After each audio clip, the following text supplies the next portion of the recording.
La natura e le stagioni seguono i propri ritmi, che ignorano il dramma del coronavirus.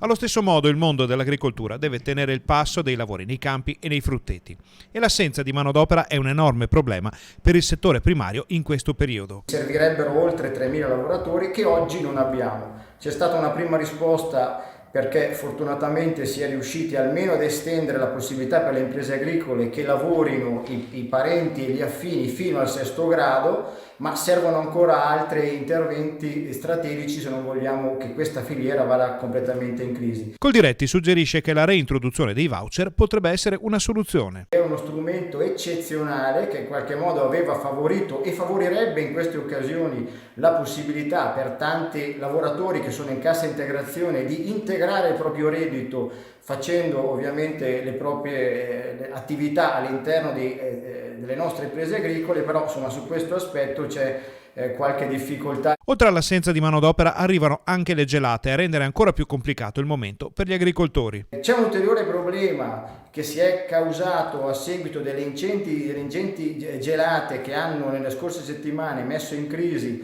20.000 ettari di frutteti nella nostra regione, in Veneto, creando danni inestimabili che stiamo adesso quantificando. Uno degli spiragli di luce in questo periodo è quello della Vespa samurai, che potrebbe essere introdotta come insetto antagonista rispetto alla cimice asiatica.